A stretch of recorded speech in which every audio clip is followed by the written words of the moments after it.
And I believe he will say that he's doing it because of the fact that he was very inspired by the election. They wouldn't do it without that election. I can tell you a lot of people wouldn't. You saw last week where we have somebody who's going to go from $100 to $200 billion. And we have many other people, and we'll be bringing some of them out.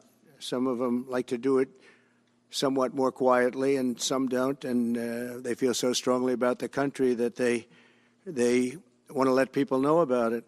But it's an honor to have such a great investor investing in our country. The investment will support massive new data centers across the Midwest, the Sun Belt area, and also to keep America on the cutting edge of technology and artificial intelligence. He's very big into the data centers, and that's going to be a very hot item in the coming years, as you know, with AI. In particular, the first phase of the project will be in Texas, Arizona, Oklahoma, Louisiana, Ohio, Illinois, Michigan, and Indiana, those places. And Hussein, I'd love you to come up and say a few words. Thank you very much. Thank you. Thank you. Thank you, Mr. President. It's been amazing news for me and my family when he was elected in November. We've been waiting 4 years to increase our investments in U.S. to a very large amount of money. We are a company operating in more than 20 countries around the world. We have delivered more than 45,000 luxury units and another 45,000 in the pipeline. In data center, we are in 10 countries around the world, in Asia, Europe, and Middle East. And we're very, very excited now with his leadership and his open strategy and policy to encourage businesses to come to U.S. For the last 4 years, we've been waiting for this moment. And we're planning to invest $20 billion and even more than that if the opportunity in the market allow us. But at the moment, we're planning $20 billion in data center, catering for the AI and cloud business for the hyperscalers. Fantastic. Thank you, Mr. Great President. honor. Thank you very much. So nice. And that man knows what he's doing. He knows. So, Hussein, we're going to work with you and make sure everything goes smoothly. We have powers that haven't really been used in terms of environmental. If you invest over $1 billion in the United States, we're going to give expedited reviews to everybody because everyone's afraid they're going to come in and get caught in the quagmire, which is very prevalent in the United States, unfortunately, the quagmire of environmental and various other regulations and rules. And I made it a point of telling people if you invest $1 billion or more, and we'll do this for people with far less too, but we guarantee it. We're going to move them quickly through the environmental process. Sometimes people held up 12, 13, 14, 15 years. I saw it with plants in Louisiana where I got it approved in literally a week.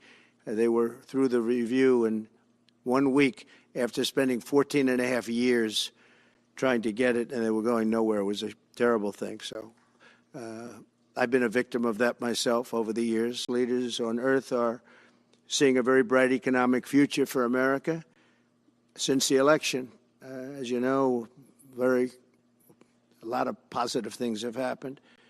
We are inheriting a difficult situation from the outgoing administration, and they're trying everything they can to make it more difficult. Inflation is continuing to rage, and interest rates are far too high. And I've been disappointed to see the Biden administration's attempt to block the reforms of the American people and that they voted for. We had a landslide election. We won every swing state. We won the popular vote by millions and millions of people. Nobody even knows how many people, millions. And they're still counting in some areas. You know, they're still counting the vote in some areas. Can you believe this? What a place. What a horrible place. One of the things we're going to do is we've got to fix the election so that we get honest counts and they get done by 10 o'clock in the evening or something thereabouts. They have places where they're still counting votes. President Biden's actions yesterday on offshore drilling, banning offshore drilling, will not stand. I will reverse it immediately. It'll be done immediately. And we will drill, baby, drill. And we're going to be drilling in a lot of other locations. And the energy costs are going to come way down. They'll be brought down to a very low level. And that's going to bring everything else down. That's what caused it to go up, along with the ridiculous spending on the Green New scam. All this money, trillions of dollars. It's like throwing it right out the window, what they're doing. And they're trying to spend so much now. They're just taking money and giving it to anybody that wants it for any project at all, if it's certified under the Green New scam. And they don't work, and it's too expensive. And, they told me that we're going to do everything possible to make this transition to the new administration very smooth. It's not smooth because they're doing that. They're playing with the courts, as you know. They've been playing with the courts for 4 years, probably got me more votes because I got the highest number of votes ever gotten by a Republican, by far, actually, by a lot.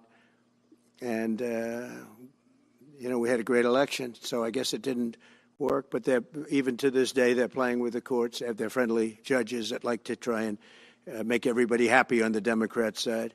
It's called lawfare. It's called weaponization of justice, and it's happened at a level nobody's ever seen before. So many.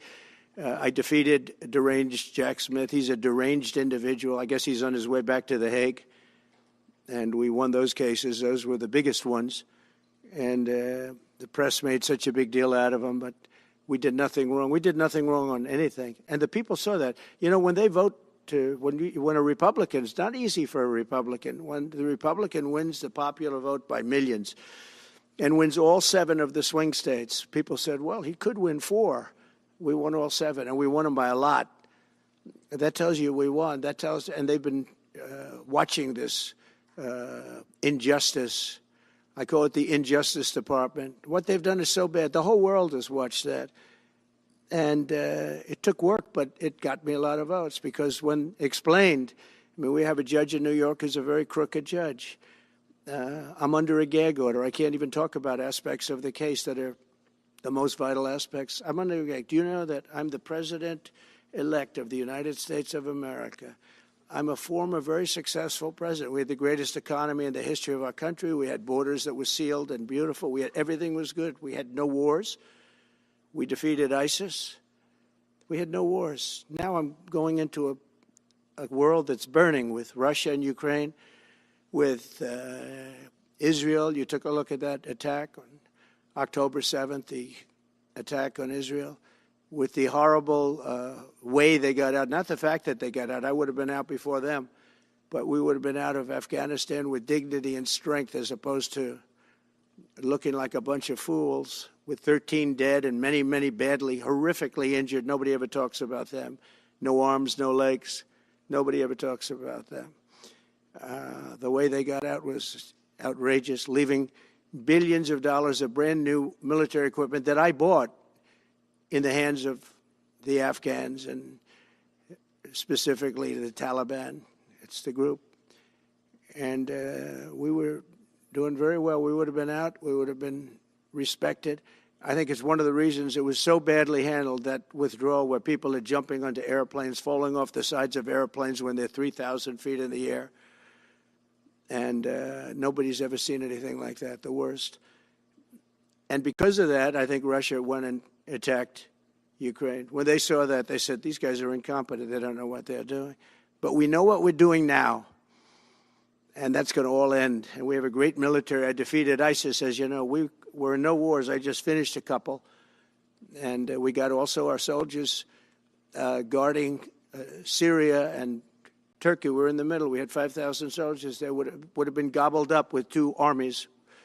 We had one army, 300,000. We had another one, 500,000 or 600,000, getting ready. We had 5,000 people in the middle. I said to a general, how do 5,000 people do in that case? And the general just looked at me and said, not well, sir, not well. And I took him out. And you know what happened? Nothing. I got criticized. I saved 5,000 lives, actually. And we did a great job, and we're going to do an even better job because now we have a tremendous amount of experience. We have people that I can rely on. But the 625 million acres, people can't realize. It's like the whole ocean. Take an acre. You know, an acre, you have a house on a half an acre, on a quarter of an acre, or an acre. If you have an acre, you have a big deal.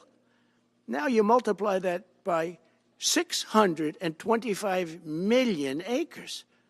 It's like, feels like the whole ocean. And that's our strength, you know. People can say we manufacture, we don't manufacture. The thing we have oil and gas more than anybody in the world. We're going to have more of it, too. But they took away 625 million acres of offshore drilling. Nobody else does that. And they think they have it, but we'll put it back. I'm going to put it back on day one. I'm going to have it revoked on day one. We'll go immediately if we need to. I don't think we should have to go to the courts. But if we do have to go to the courts, you know, they try to be sneaky. They go in and they sign. Remember, this is a man that said he wants the transition to be smooth. Well, you don't do the kind of things. You don't have a judge working real hard to try and embarrass you, because I did nothing wrong. By the way, I did nothing, absolutely nothing wrong. If I did something wrong, I wouldn't be standing here right now, because I've won all these cases. Nobody's ever won so many cases as I have against the Justice Department. I mean, Jack Smith had cases all over the place. People were being subpoenaed. Lives were being ruined. They were spending everything they had, money. We were helping them out. We had to. They were subpoenaing people that had no idea what they were even talking about. That's a sick group of people. And it was all to influence the election. It was all a fight against a political opponent. We've never had that in this country. We have had that in certain countries. We've had that in third-tier countries. We've had that in banana republics, but we've never had that in a place like the United States. I don't even know if it's been on a small level. I'm sure it has been on a small level, but this was the largest level ever. They brought this moron out of The Hague. He's a mean guy. He's a mean, nasty guy. His picture was perfect, because you look at his picture, you say, that's a bad guy with his robe, his purple robe. And he executes people. He shouldn't be allowed to execute people, because he'll execute everybody. He's a nut job. But we won all of those cases with him.